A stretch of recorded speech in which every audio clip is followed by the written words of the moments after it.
Hey, what's going on, everybody? Welcome back to the channel. Listen, this is a makeup video because today's vlog that's supposed to go up that I recorded yesterday on Friday, it got corrupted. I hope this audio sounds well too, because I just figured out how to hook my DJI mic up that goes to the camera, to the DJI camera. Figured out how to use it on Bluetooth, and I haven't tested it. I'm just winging it right now, so hopefully the video audio quality sounds good. Now, I figure what we talk about, because I looked at some of the clips yesterday that I could save from the raw data, but I just don't have the time. Basically, what happened when I got to JCPenney yesterday, they had no idea. Like, why are you here? I'm like, I got a load. He's like, but nobody's here. I'm like, but I'm supposed to be a live load between 9 and 11. He's like, but nobody's here. I'm like, okay. So what do? He's like, hang on a minute. Let me just figure this out for you. So he made some phone calls. After about 30 minutes of me waiting on him, he come back to me and said, listen, your dispatch gave you wrong information. Because my next question to him, whatever his response was like, what are the chances it got preloaded, right? And that's what happened. He said, your trailer's already loaded, so you just drop this empty over there. Here's paperwork. Grab your loaded, come back, and I'll meet you at the back of the trailer, verify the seal, sign you out, and you can get to good. So I was there for about an hour and a half, bullshit and all that stuff. So crazy part is I wound up getting to just outside of Vicksburg, Mississippi that night. And I had 30 miles to go before the 9 a.m. delivery the next morning. No problem. I got there, and they said, and I swear where I went, it looked like a correctional facility, some sort of detention center, because there were 20-foot fences around it with razor wire across the top, and a bunch of people that was in the yard. They were all in stripes, man, black and white stripes, right? And even the people on the edge of this property where the recycling center is looked like, I guess, convict or detained people that were unloading these trucks. But there was a dark truck there being unloaded when I got there. They was like, listen, we don't have a schedule for you today. We're not taking you. I'm like, what? Okay. So you're refusing the load? They said yes. So I call my people, I call my BOR, talk to Don. She gets to the bottom of it. They don't, because after about an hour of me waiting on her, she finally calls them back. She said, we got a hold of this customer service. We got a hold of the planners. We're going to have you drop this as a relay in our drop yard at Richland, Mississippi, which is just 4 miles south of Jackson. I'm like, all right, cool. I've been there before. All right, cool. Give me the thing, and they gave me an extra $130 for that move, because it was like 82 miles away from my current location. So I get over there, I drop it, and I'm looking for a load. There's a load at 1 o'clock, a live load, like 20 miles from me. But the problem was I couldn't get there until just after 1, and the system wouldn't let me book it because about the computer tracks you and all that stuff. It has estimated times, and if you're trying to book a load that doesn't coordinate with those times, it's going to say failed transit time, you can't get there in time, we won't let you book it. So by the time I got there, I got back on the board looking for it, because I didn't want to set yesterday. I wanted to grab it in the load and get going.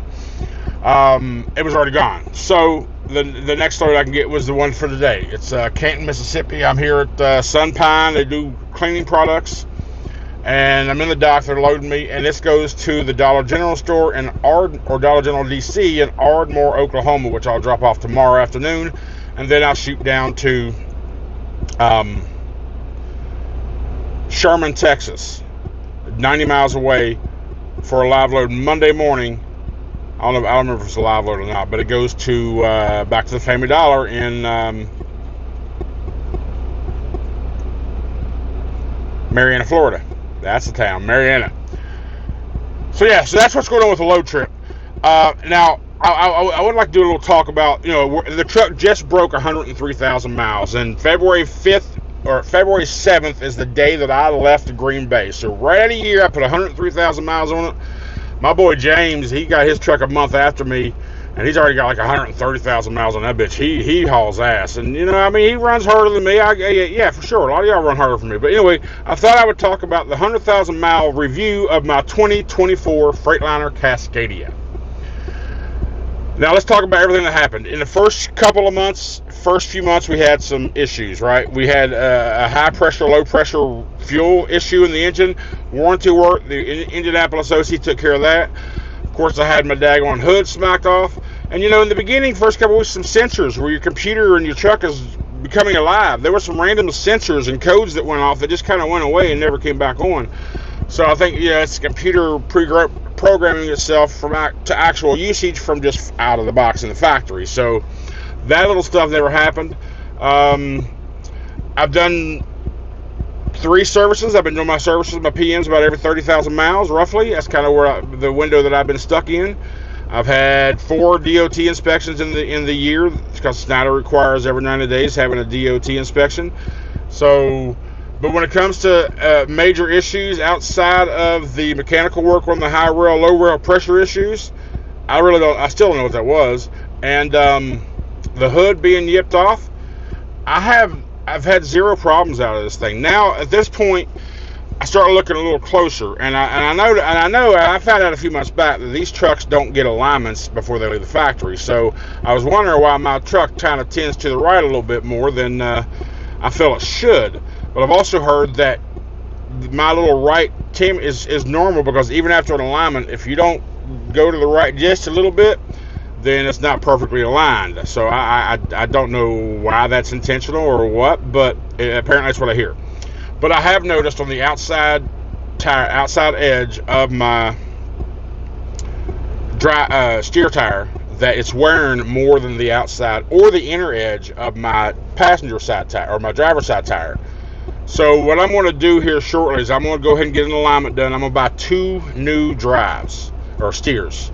2 new steer tires. I'm not really sure what steer tires I'm going to get yet. I would like your input on that. I know we talked about this a while back, but now it's getting to the point to where maybe I need it, because like I said, it's not bad wear, but you could tell it's different than the other side. I don't want to just do an alignment and keep the same rubber on it and have the same problem. That's my thing. So let me know what you think about drive tires or steer tires, because currently I got the Goodyear Endurance. I think they're Endurances. I think that's what's on here.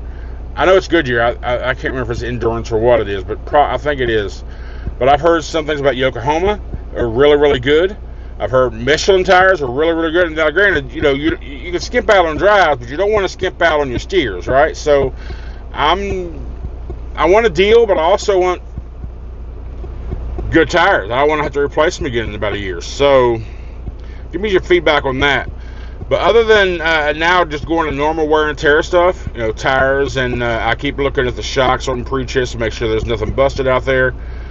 Even though that 100,000 miles, you could use them, because I do notice he's running a little rougher now. That's Freight Shaker by name, right? So, and with the alignment, I can see the steering wheel vibrates a little more than it used to. So that's just all part of age on the truck. So now it's time to start maintenance and replacing original products and move forward. But I also want to get those dash instruments. I want to get the right way air pressure system, so I can have some sort of display of how much weight's on my drive axles. I think most of y'all said get a turbo boost, which I don't know why a turbo boost would be beneficial in a 24. Let me know. I've had people just say get turbo boost, but I don't understand the reason for it. Is it a Mustang or what have you? And I really don't know what that third one's going to be, because I got oil pressure here, and I got oil pressure as an analog gauge on my dash, but I can also go into my oil temperature as a digital gauge in my dash. So like my oil temperature right now is 189 degrees, and I got a training temperature right here displayed as 127 degrees. So I don't think I need an analog for those. Maybe also probably go get that tire pressure monitoring system to where you can keep track of all 10 of your tires on your truck. Also thought about getting that would be a pain in the ass until I buy my own trailer. It would be nice to have a little backup camera, right? But it'd be a pain in the ass to have to hook that damn thing up and wire it back every damn time, unless you find one to Bluetooth that far. But I don't know. So, but 2024 Cascadia, I have 0 complaints about it. I'm a big guy, so I got plenty of room in the sleeper. I'm 6'5", 450 plus pounds. I'm a big boy. The sleeper, I don't think I wish as the refrigerator, I wish it came bigger. And the truck from the SFI came with a microwave. SFI has been really willing and able and do work with me when I get behind, like with that couple weeks when my truck with a hood replacement. I was able to work out a deal and go off for a couple weeks and make a payment plan and get caught back up. So SFI is good to work with. Now, granted, the weekly payments can be rough, but again, this is a fast track acceleration to ownership. And SFI you can make it. You just got to grind, and you got to run, you got to work.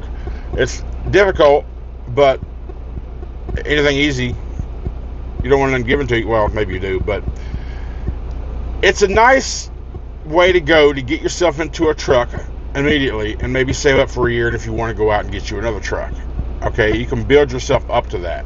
But I plan on keeping Big Blue. That's my plan. That's my thought. I mean, who knows? Something may happen to change my mind about all that, and I go another direction. But for now, I plan on keeping Big Blue. It's my first baby boy, my first work truck. So I'm sentimental to him. I'd hate to give him up, but I've been meaning to do an SFI dedicated video, but I haven't been able to implement one to where it would be, long enough or whatever. So I figured, hell, we'll just put it in right here. It just hit me on the whim while I was talking. It's a filler video. So all this stuff is done from my phone today, but I appreciate everybody watching. Appreciate all the support. I just need to I'm going to go ahead and render this and upload it from my phone, and hopefully it gets out on time. But thanks for everything, guys. I really appreciate it. And we'll see you tomorrow once I figure out how I'm leaving this place. Thank you.